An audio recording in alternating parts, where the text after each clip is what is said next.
मुगल बादशाह गंगा के पानी को अमृत का पानी कहते थे। अकबर से लेकर औरंगजेब तक पीने के लिए इसी पानी का सेवन करते थे। यहाँ तक कि जब उनकी रसोई में खाना बनता था तो इसमें गंगा जल जरूर मिलाया जाता था। वो इसे शुद्ध पानी मानते थे। हालत ये हो गई थी कि अकबर तो सैकड़ों किलोमीटर दूर से गंगा से पानी अपने महल तक मंगवाकर पीता था। इसमें पैसे भी खूब खर्च होते थे। इसके लिए एक अलग विभाग भी बनवा दिया गया था। बेशक मुगल सल्तनत के पहले दो बादशाहों ने गंगा के पानी की बहुत तारीफ की, लेकिन वो इसे इतनी दूर से मंगवाकर नहीं पीते थे। ये काम अकबर के शासनकाल में शुरू हुआ और औरंगजेब तक चलता रहा। बाबर ने अपनी आत्मकथा बाबरनामा में गंगा जल को काबुल की नदियों का विकल्प माना, इसकी शुद्धता की तारीफ की।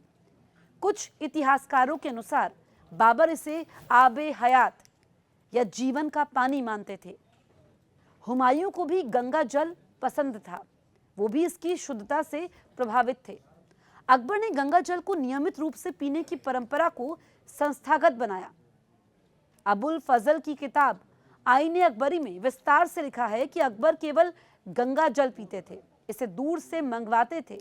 इसके लिए विशेष व्यवस्था की गई। इतिहासकार डॉक्टर रामनाथ की किताब private lives of the Mughals में इसका जिक्र है कि किस तरीके से अकबर केवल गंगा जल पीता था। इसके लिए उसने खास बजट की व्यवस्था की, एक महकमा ही बना दिया। पानी को लाने से पहले चक्कर उसकी गुणवत्ता की जांच करने वाले लोग भी होते थे। अकबर रोज करीब 1 लीटर गंगा जल पीता था। आईने अकबरी के अनुसार गंगा जल सोने या चांदी के बर्तनों में रखा जाता था। सर्दियों में इसे गर्म पानी से गर्म किया जाता था, जबकि गर्मियों में नाइट्रेट से ठंडा किया जाता था। खाना पकाने के लिए गंगा जल का उपयोग नहीं होता था, उसके लिए वर्षा का पानी और यमुना नदी का पानी मिलाकर इस्तेमाल होता था, जिसे कपड़े से फिल्टर किया जाता था। भरोसेमंद लोगों को हरिद्वार और अन्य जगहों से गंगा जल लाने की जिम्मेदारी दी जाती थी। ये व्यवस्था ऐसी थी कि पानी की आपूर्ति लगातार होती रहे। पानी को सीलबंद जार या मटकों में भरकर लाया जाता था ताकि ये शुद्ध रहे। दूर से लाए गए पानी को उबालकर इस्तेमाल किया जाता था, लेकिन हरिद्वार से लाए गए गंगा के पानी का इस्तेमाल सीधे ही किया जाता था, क्योंकि इसे सबसे शुद्ध माना जाता था। दरअसल पानी लाने का काम मुख्य रूप से नदियों के रास्ते, नावों या जमीन पर अनुभवी लोग जानवरों के जरिए करते थे।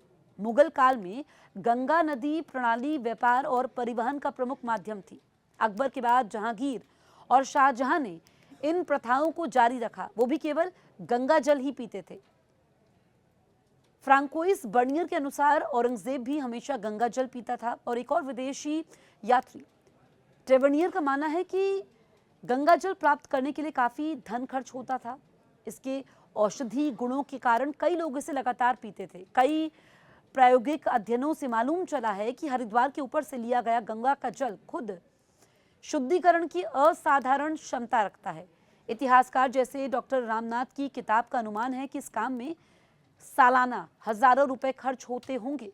हालांकि स्पष्ट आंकड़े नहीं हैं। ये जरूर है कि अकबर ने अपनी समय में इस पर अलग विभाग बना दिया था। सलमा हुसैन की किताब the emperors table the art of Mumbai cuisine कहती है कि शाही घराने में पीने का पानी एक बड़ा खर्च का मद था, क्योंकि इसे दूर दूर से लाने की व्यवस्था महंगी पड़ती थी। इसे औलदार खाना कहा जाता था। यही विभाग शाही पानी की नियमित और शुद्ध आपूर्ति का जिम्मेदार था। इस विभाग में अनुभवी जल चखने वाले भी होते थे, जो जहर की जांच करते थे। ये व्यवस्था यात्राओं या शिकार पर भी साथ जाती थी। मुगल बादशाहों के अलावा भी कई भारतीय राजाओं और शासकों ने गंगा जल को पवित्र मानकर दूर से मंगवाया और पीने या धार्मिक कामों में इस्तेमाल किया। जयपुर की महाराजा सवाई माधो सिंह द्वितीय विदेश जाने के समय हमेशा गंगा जल साथ लेकर जाते थे। उन्होंने यूरोपीय पानी को अशुद्ध मानकर पीने से इनकार कर दिया। वो हरिद्वार से 27,000 लीटर गंगा जल विशेष चांदी के 3 विशाल जारों में भरवाकर जहाज पर ले गए। ये जार आज भी जयपुर पैलेस में रखे हैं। ये यात्रा किंग एडवर्ड सप्तम के राज्य अभिषेक के लिए थी और उन्होंने जहाज को भी गंगा जल से शुद्ध किया। ये सबसे प्रसिद्ध और दस्तावेजी उदाहरण है। चोल साम्राज्य के राजेंद्र चोल प्रथम ने 11वीं शताब्दी में अपनी नई राजधानी गंगैकोंड चोलपुरम को पवित्र करने के लिए गंगा जल से एक विशाल कृत्रिम झील भरी, जो आज भी भारत की सबसे बड़ी मानव निर्मित झीलों में से एक है। मराठा साम्राज्य की रानी अहिल्याबाई होलकर ने 18वीं शताब्दी में पूरे भारत के मंदिरों, उत्तर में काशी विश्वनाथ से दक्षिण में रामेश्वरम तक के लिए गंगोत्री से गंगा जल की नियमित आपूर्ति की व्यवस्था की। वो बांस की नलियों में जल भरवाकर दूर दूर तक भिजवाती थी ताकि पूजा पाठ और अभिषेक में इस्तेमाल हो सके।